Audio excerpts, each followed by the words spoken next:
Жил-был король. Однажды вдруг он заболел так жестоко, что никто уже не надеялся на то, что он выживет.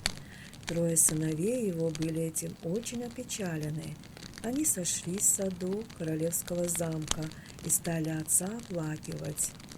Повстречался им в саду старик и спросил, чем они так опечалены. Они отвечали ему, что отец их очень болен и, вероятно, умрет, потому что ему ничто не помогает. Тут и сказал им старик, знаю я еще одно средство – живую воду. Коли он той воды и запьет, то будет здоров, да беда только в том, что разыскать ее трудно. Но старший королевич тотчас сказал, уж я сумею ее сыскать. Пошел к больному отцу и попросил у него дозволения ехать на розыске живой воды, так как только эта вода могла его исцелить. «Нет», — сказал король, — «эти розыски сопряжены со слишком большими опасностями. Лучше уж пусть я умру». Но тот просил до тех пор, пока отец ему не разрешил. А сам про себя королевич думал, коли я принесу отцу живой воды, то буду его любимцем и унаследую его престол. Так он и отправился в дорогу. Ехал долго ли, коротко ли, и видит, стоит карлик на дороге и кричит ему: «Куда ты поспешаешь, глупый карапуз?» Горделиво отвечал ему королевич: «Какое тебе дело до этого?» И поехал себе далее. А карлик этим оскорбился и послал ему вслед недоброе пожелание. И вот королевич вскоре после этого попал в такое горное ущелье, которое чем далее он по нему ехал, все более и более сужалось, и, наконец, сузилось настолько, что он уже ни шагу вперед ступить не мог. Не было возможности ни коня повернуть, ни из седла вылезть, и он очутился словно в тисках. Долго ждал его больной король, но он не возвращался. Тогда сказал второй сын: «Батюшка, отпустите меня на поиски живой воды. Я сам про себя подумал. Коли брат мой умер, королевство мне достанется». Король и его тоже сначала не хотел отпускать, но, наконец, уступил его просьбам. Королевич выехал по той же дороге, по которой поехал его брат. Повстречал того же карлика, который его остановил, и спросил, куда он так спешит. «Ничтожный карапуз», — сказал королевич, — «тебе нет нужды это знать». И поехал далее, не оглядываясь. Но карлик зачаровал и его, и он попал, подобно старшему, в другое ущелье и не мог ни взад, ни вперед двинуться. Так-то оно и всегда бывает с гордецами. Так как и второй сын не возвращался, младший предложил свои услуги отцу, и король должен был наконец его отпустить на поиски живой воды. Повстречавшись с карликом, королевич держал коня, и на спрос его, куда он так спешит, вступил с карликом в разговор и ответил ему: «Еду за живой водой, потому что отец мой болен и при смерти. А знаешь ли ты, где ее искать следует?» «Нет», — сказал королевич, — «за то, что ты со мной обошелся как следует, а не так высокомерно, как твои коварные братья, я тебе все поясню и научу, как к живой воде добраться. Вытекает она из колодца во дворе заколдованного замка, но в тот замок ты не проникнешь, если я тебе не дам железного прута и двух небольших хлебцев. Тем прутом трижды ударь в железные ворота замка, и они распахнутся перед тобою. За воротами увидишь двух львов, лежащих у входа. Они разинут на тебя свои пасти, но если ты каждому из них бросишь в пасть по хлебцу, то они присмиреют, и тогда спеши добыть себе живой воды, прежде нежели ударит 12, а не то ворота замка снова захлопнутся». и тебе уж нельзя будет из него выйти».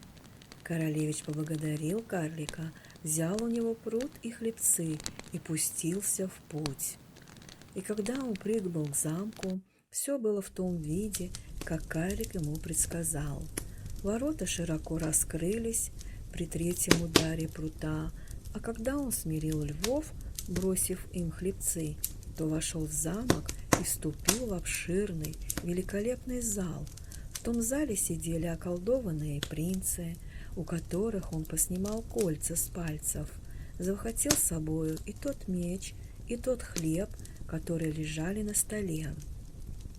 Далее пришел он в комнату, где стояла девица-красавица, которая очень ему обрадовалась и сказала, что он своим приходом избавил ее от чар и зато должен получить все ее королевство в награду.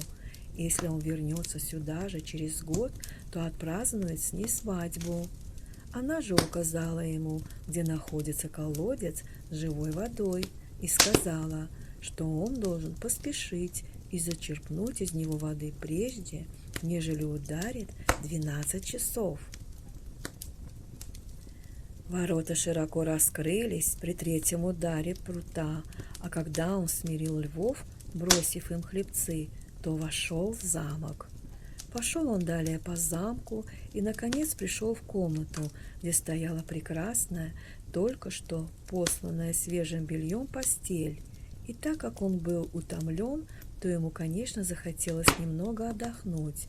Вот он и прилег на постель и уснул. Когда же проснулся, часы били 3/4 12. Тут он вскочил в перепуге, побежал к колодцу, зачерпнул из него воды кубком, который был рядом поставлен, и поспешил с водой выйти из замка. В то самое время, когда он выходил из железных ворот, пробило 12 часов, и ворота захлопнулись с такой силой, что даже отщемили у него кусок пятки. Очень довольный тем, что он добыл живой воды, он направился в обратный путь и опять должен был проехать мимо карлика. Когда тот увидел меч и хлеб, захваченные королевичем из замка, он сказал: «Эти диковинки дорогого стоят. Мечом можешь ты один целое войско побить, а этот хлеб, сколько ни ешь его, никогда не истощится». Королевич не хотел, однако же, возвращаться к отцу своему без братьев, и сказал карлику ласково: «Не можешь ли ты мне указать, где мои двое братьев? Они раньше меня вышли на поиски живой воды и что-то не возвратились еще. Они у меня стоят в тесном заточении между двумя горами», — отвечал карлик. «Я их туда замуровал за их высокомерие». Тут королевич стал просить карлика за братьев и просил до тех пор, пока карлик не выпустит их из теснин, предупредив, однако же, королевича: «Берегись своих братьев, сердце у них недоброе». Когда его братья сошлись с ним, он им очень обрадовался и рассказал, как он разыскал живую воду, как добыл полный кубок ее и как освободил от чар красавицу, которая обещала ждать его целый год до свадьбы и должна была целое королевство принести ему с собой в приданое. Затем они поехали все вместе и прибыли в такую страну, на которую обрушились одновременно и война, и голод, и бедствие было так велико, что король той страны уже сам готовился погибнуть. Тогда королевич пришел к нему и дал ему свой хлеб, которым тот мог прокормить и насытить всю свою страну. А затем дал ему меч свой, и тем мечом побил король рати врагов своих и мог отныне жить в мире и спокойствии. Тогда королевич взял у него обратно и хлеб свой, и меч, и все трое братьев поехали далее. Но на пути им пришлось заехать еще 2 страны, где свирепствовали голод и война, и в обоих странах королевич на время давал королям свой хлеб и меч, и таким образом спас 3 королевства от гибели. под конец пришлось братьям плыть по морю на корабле. Во время плавания двое старших стали говорить между собою. Он отыскал живую воду, а не мы, и зато ему Отец отдаст свое королевство, которое бы нам следовало получить, как бы он не отнял у нас наше счастье. Жаждя отомстить ему, они договорились его погубить, выждав, когда он наконец крепко заснет. Они вылили из его кубка живую воду в свою посудину, а ему налили в кубок горькой морской воды. При прибытии домой младший королевич принес отцу свой кубок, предлагая выпить его для исцеления от недуга. Но едва только отец отхлебнул горькой морской воды, как заболел пуще прежнего. Когда же он стал на это жаловаться, пришли двое старших сыновей и обвинили младшего брата в намерении отравить отца. При этом они сказали, что они принесли с собой настоящую живую воду и подали эту воду отцу. Как только он той воды выпил, так недуг его и исчез бесследно, и он вновь стал так же здоров и крепок, как в свои молодые годы. Затем оба брата пошли к младшему и стали над ним глумиться. «Вот ты отыскал живую воду и потрудился, а награда за твой труд нам же досталась. Надо бы тебе быть поумнее, да смотреть в оба, ведь мы у тебя воду-то взяли, когда ты заснул на корабле. А вот год еще пройдет, так мы у тебя и твою красавицу заберем. Да еще смотри, никому слова об этом не скажи. Отец тебе и так не поверит, а если ты хоть одно словечко проронишь, так и жизнью поплатишься. Пощадим тебя только в том случае, если будешь молчать». Прогневался король на своего младшего сына, поверив наветам братьев. Собрал он весь свой двор на совет, и все приговорили тайно убить младшего королевича. В то время, как он выехал однажды на охоту, ничего дурного не предполагая, его должен был сопровождать королевский егерь. Въехав в лес, королевич заметил, что его егерь чем-то опечален, и спросил его: «Что с тобой, милый?» Егерь сказал: «Я этого сказать не смею, а все же должен. Говори же, как есть, я все тебе прощу». «Ах, — сказал егерь, — я должен вас убить, король мне это приказал». Принц ужаснулся этим словам и сказал: «Пощади меня, милый егерь, на вот, возьми себе мое платье и поменяйся со мною своим». «С удовольствием это сделаю, — сказал егерь, — хотя и без того не мог бы вас убить». Так и поменялись они одеждой, и егерь пошел домой, а принц далее вглубь леса. Прошло сколько-то времени, и вот пришли к старому королю 3 повозки с золотом и драгоценными камнями для его младшего сына.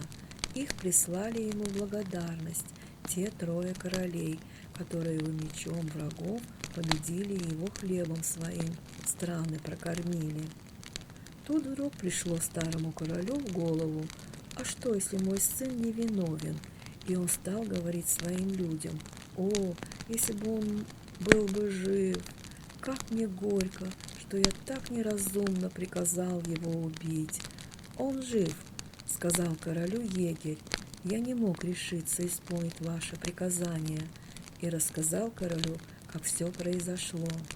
У короля словно камень с сердца свалился, и он повелел объявить по всем окрестным королевствам, чтобы сын его к нему возвращался, и что он будет милостиво принят.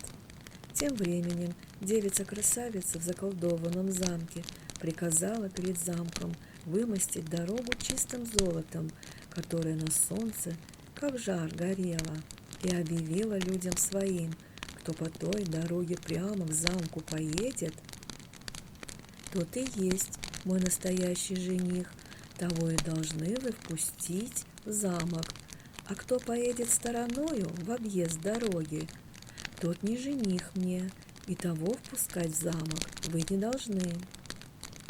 Когда год близился уже к концу, старший из королевичей подумал, что уж пора спешить к девице-красавице и, выдав себя за ее избавителя, получить и ее в супруги, и ее королевство в придачу.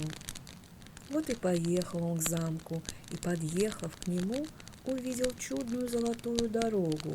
Ему пришло в голову, такую дорогу и топтать-то жалко, и свернул он с дороги в объезд с правой стороны. Когда же он подъехал к воротам, люди, девицы-красавицы, сказали ему, что он не настоящий жених, и он должен был со страхом удалиться. Вскоре после того второй королевич пустился в дорогу и тоже, подъехав к золотой дороге, подумал, этакую дорогу и топтать-то жаль, и свернул с дороги в объезд налево. Когда же подъехал к воротам, люди-девицы, красавицы, и его от них отпровадили. Когда же год минул, задумал и младший королевич покинуть лес и ехать к своей милой, чтобы около нее забыть свое горе. С этими думами он опустился в дорогу и все время только о своей милой и думал, поспешая до нее поскорее доехать, поэтому он и на золотую дорогу внимания не обратил. Конь его прямо по этой дороге и повез. И когда он к воротам подъехал, ворота были перед ним отворены настежь, и девица-красавица встретила его с радостью, сказав, «Ты мой избавитель и повелитель всего моего королевства». Затем и свадьба была сыграна веселая-превеселая. Когда же свадебные празднества были окончены, молодая королева рассказала мужу, что его отец всюду разослал извещение о том, что сына прощает и зовет его к себе. Тут он к отцу поехал и рассказал, как братья его обманули и как он обо всем этом умолчал. Старый король хотел их за это наказать, но они бежали на море и отплыли на корабле, и никогда более на родину не возвращались.